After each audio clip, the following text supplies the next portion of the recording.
అలా ఏదో నేను బతుకుతుంటే నాకు తెలిసిన అక్క ద్వారా ఇక్కడ ఒక తెనాలి బురిపాలెం దగ్గర ట్రైనింగ్ సెంటర్ ఉందని, కోచింగ్ ఇస్తారని తెలిసింది.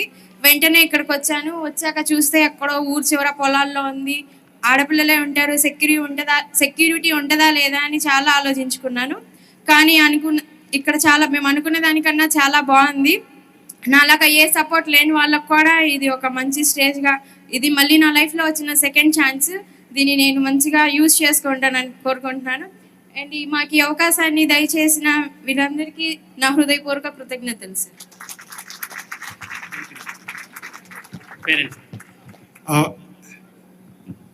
చాలామంది చాలా ఉత్సాహంగా ఉన్నారు. సో మనకి సమయాభావం వల్ల ఏమనుకోవద్దున్నా ప్లీజ్. ఏమ్మా ఏమనుకోరు కదా?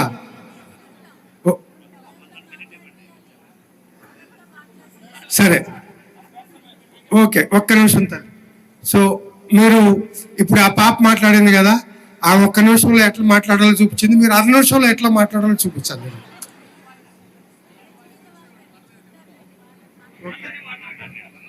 Good afternoon all.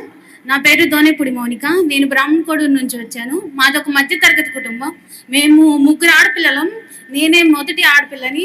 కొన్ని కారణాల వల్ల నేను ఇంటర్ వరకే చదువు మధ్యలోనే ఆపేయాల్సి వచ్చింది. చదువు ఆపేసినప్పుడైతే ఏం లేదులే, కానీ చదువు ఆపేసిన కొన్నాళ్ళ తర్వాత బయట సమాజం అనే మాటలకి అరే ఏంటి ఇలా నేను ఆపేశాను, నాతో ఉన్న వాళ్ళు అందరూ చదువుకున్నారు, మంచిగా ఉద్యోగాలు చేస్తున్నారు, నాకు ఉద్యోగం చేయాలనిపించింది. ఉద్యోగం చేద్దామని వెళ్తే కంప్యూటర్ స్కిల్స్ ఉన్నాయా, డిగ్రీ ఉందా, ఇంగ్లీష్ ఏమన్నా మాట్లాడతామని ఎక్కడికి వెళ్ళినా అదే అడిగేవాళ్ళు. అరే నేనేం చదువుకోలేకపోయానే, నాకేం కంప్యూటర్ స్కిల్స్ లేవే అని చెప్పి ఎప్పుడు బాధపడతా ఉండేదాన్ని. అలా బాధపడతానే ఉండాలన్న లైఫ్ ఇంతేనా అనుకునేదాన్ని. కానీ ఒక రోజు అనౌన్స్మెంట్ చేశారు, ఇలాగా 3 months కోచింగ్ ఇచ్చి మీకు జాబ్స్ ఇస్తారని చెప్పి. సరే ఇంటి దగ్గర ఉంటున్నాం కదా, ఖాళీగానే ట్రై చేద్దామని చెప్పి వచ్చాను ఇక్కడికి. 50-50 ఛాన్సెస్తోనే వచ్చాం. వన్స్ ఇక్కడ క్లాసులు స్టార్ట్ చేసిన తర్వాత GDA డ్యూటీ గురించి చాలా బాగా చెప్పారు, జనరల్ డ్యూటీ గురించి చాలా బాగా చెప్పారు. ద్వారా ఒక పేషెంట్ని ఎలాగా బ్రతికియాలో తెలిసి చెప్పారు, పేషెంట్ని ఎలా కేర్ ఇవ్వాలో చెప్పారు, న్యూట్రిషన్ ఎలా ఇవ్వాలో చెప్పారు, మెడిసిన్ ద్వారా ఎలా ట్రీట్ చేయాలో చెప్పారు, ప్రతి ఒక్కటి చెప్పారు. ఇంగ్లీష్ నాలెడ్జ్ అస్సలు ఉండేది కాదు. ఇక్కడికి వచ్చిన తర్వాత ఇంటర్వ్యూకి ఎలా అటెండ్ చేయాలో ప్రతి ఒక్కటి నేర్చుకున్నాను. కంప్యూటర్ గురించి అయితే అస్సలేం తెలిసేది కాదు. ఇక్కడికి వచ్చిన తర్వాత చాలా బాగా ఇంప్రూవ్ అయింది నా కంప్యూటర్ స్కిల్స్ అయితే.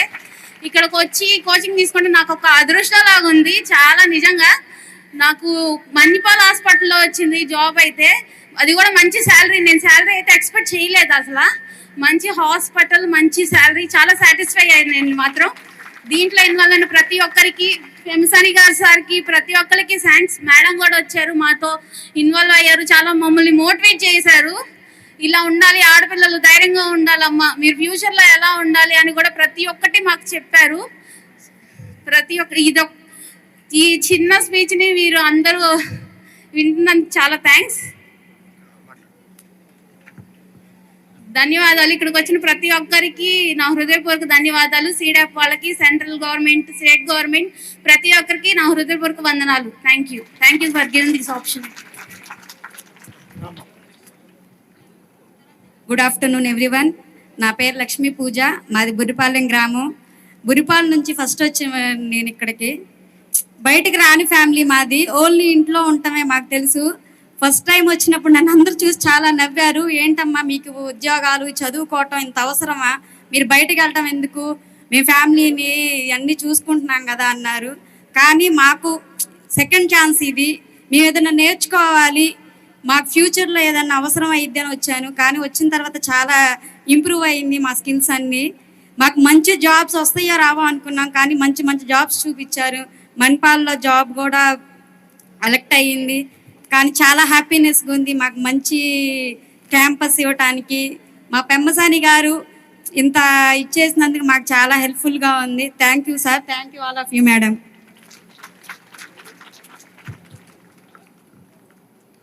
Good afternoon to one and all. My name is Sweeta. I came from Valiveru. First నేను డిగ్రీ కంప్లీట్ చేసుకొని ఇంట్లోనే ఉన్నాను. ఆ తర్వాత జాబ్ సర్చింగ్ కోసం చాలా చోట వెయిట్ చేశాను. వెయిట్ చేస్తూ ఉండగా నాకు ఈ అవకాశం దొరికింది. ఆ తర్వాత ఇక్కడికి రావాలి, 3 months ఉండాలి అంటే ఇంట్లో వాళ్ళని ఒప్పించుకొని, ఇంట్లో వాళ్ళ ఫ్యామిలీ ఇష్యూస్ వల్ల నేను హాస్టల్లో జాయిన్ అవ్వడం జరిగింది. హాస్టల్ అంటే నేను ఎప్పుడూ లేను. సరే ఓకే ఉందాం, ఎలా ఉంటుందో చూద్దాం, బాగుంటుందా. గవర్నమెంట్ హాస్టల్ అంటే ఫస్ట్ ఎవరికైనా ఎలా ఉంటుందో, ఫుడ్ ఎలా ఉంటుందో, అకామిడేషన్ ఎలా ఉంటుందో అనే ఒక భయం అనేది ఉంటుంది. కానీ ఇక్కడికి వచ్చి జాయిన్ అయ్యాక నాకు ఆ భయం పోయింది. ఇక్కడ అంబియన్స్ కానీ మొత్తం చాలా క్లియర్గా, నీట్గా, బ్యూటిఫుల్గా ఉంది. ఆ తర్వాత క్లాసెస్ విషయానికి వస్తే ఇక్కడ మేడమ్స్ టీచ్ చేసే విషయాన్ని బట్టి మేము చాలా మా నాలెడ్జ్ ఇంప్రూవ్ చేసుకోగలిగాము. మా ఫియర్ పోయింది, స్టేజ్ ఫియర్ అనేది కానీ, ఇంటర్వ్యూస్కి ఎలా అటెండ్ అవ్వాలనేది ఇంగ్లీష్ వల్ల మేము అటెండ్ చేసుకోగలిగాము. అలాగే కంప్యూటర్ స్కిల్స్ కూడా గెయిన్ చేసుకోగలిగాము. ఈ అవకాశాన్ని ఇచ్చిన స్టేట్ గవర్నమెంట్కి కానీ, సెంట్రల్ గవర్నమెంట్కి కానీ, ఎంపీ సార్కి కానీ, ఇక్కడ వేదికను అలంకరించిన పెద్దలందరికీ నా నమస్కారాలు. Thank you for giving this opportunity. Thank you sir. ఇప్పుడు ఎవరన్నా పేరెంట్స్ మాట్లాడే వాళ్ళు ఉన్నారు తల్లి? రామ్.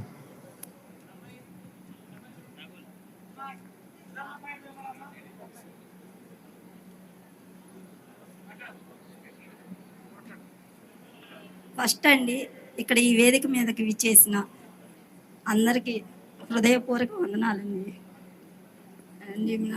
మాకైతే మారుమూల గ్రామం, అసలు ఇక్కడ ఒక డిడి అని ఇది కాలేజీ ఉంటుందని ఏం తెలియదండి. నా భర్తకు కానీ నాకు కానీ చదువు లేదండి. పిల్లలిద్దరిని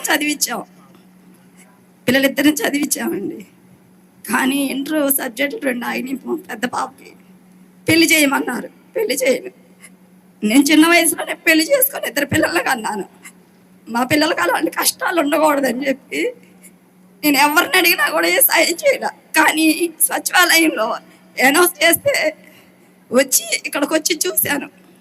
అమ్మాయి కష్టమైన నిష్ఠూరమైన మీ కాళ్ళ మీద మీరు నిలబడాలంటే నువ్వు ఉండాలి, చదువుకోవాలి. చదివేనమ్మా, ఎవరు ఏ సాయం చేయరు, చదువుకుంటే అదే నీకు అన్ని అండగా ఉంటాయి అని మా అమ్మాయి ధైర్యం చేసి చెప్పాను. కానీ మా అమ్మాయికి కూడా పిరికిదండి. కానీ ఇక్కడికి వచ్చిన తర్వాత ఎలా మాట్లాడాలి, ఎదుటోళ్ళకి ఎలా అర్థమయ్యేటట్టు చెప్పాలి, చాలా ధైర్యం నేర్చుకుంది. నేను హైదరాబాద్ వెళ్తానమ్మా, నా గురించి దిగులు పడద్దు, నేను నా కాళ్ళ మీద నేను నిలబడతాను, పెళ్ళి అలాంటి ఆలోచనలు అందరి మాటలు నువ్వు నాకు పెళ్లి చేస్తానని నువ్వు అనొద్దు, నాకు ఆరోగ్యం బాగాట్లేదండి, చదివించే స్తోమత కూడా లేదు. ఇంకో పాప ఉందండి, ఆ పాప కూడా ఇంటర్ చదువుతుంది, మంచి మార్కులతో పాస్ అయిందండి. మా పాపకి ఉద్యోగ అవకాశం ఇచ్చి ఉద్యోగం ఇప్పించినందుకు నా జీవితాంతం నేను రుణపడి ఉంటానండి. మమ్మల్ని అందరినీ కదిలించేసావు తల్లి. లాస్ట్ తండ్రి గారు ఎవరన్నా మాట్లాడతారా? పర్లేదు, మీ ఇష్టం, ఎవరైనా. అదిగో ఆమె వదిలిపెట్టట్లే, వాళ్ళ నాన్నని తీసుకొస్తుంది. క్లుప్తంగా మాట్లాడు.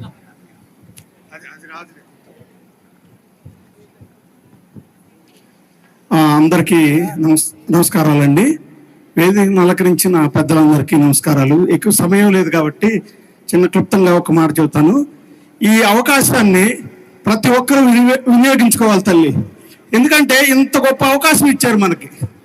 మీరు ప్రతి ఒక్కరు మోటివేషన్ అయ్యారు.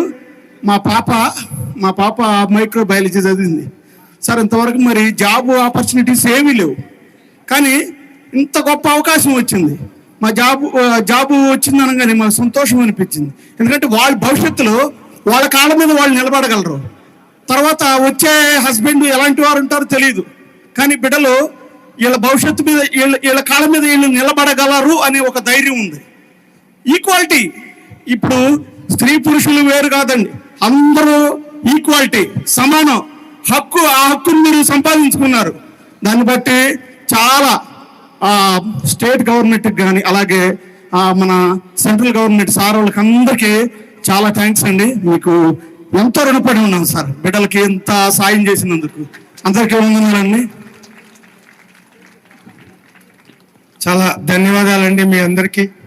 మా ఈ సెంటర్కి 3 మహిళామూర్తులు విజిట్ చేసి పిల్లలతో చాలాసేపు స్పెండ్ చేసి వాళ్ళకి స్ఫూర్తి కలిగించినటువంటి మహిళామూర్తుల్లో డాక్టర్ రత్నా మేడం గారు, the then collector Ansari madam గారు, ఇక్కడ వేదిక మీద కూర్చున్నటువంటి విజయలక్ష్మి పీడీ గారు, వీళ్ళు 3 కూడా ఎంతో టైము మీ పిల్లలతో స్పెండ్ చేసి వాళ్ళల్లో ఒక ఆత్మవిశ్వాసాన్ని నింపారు.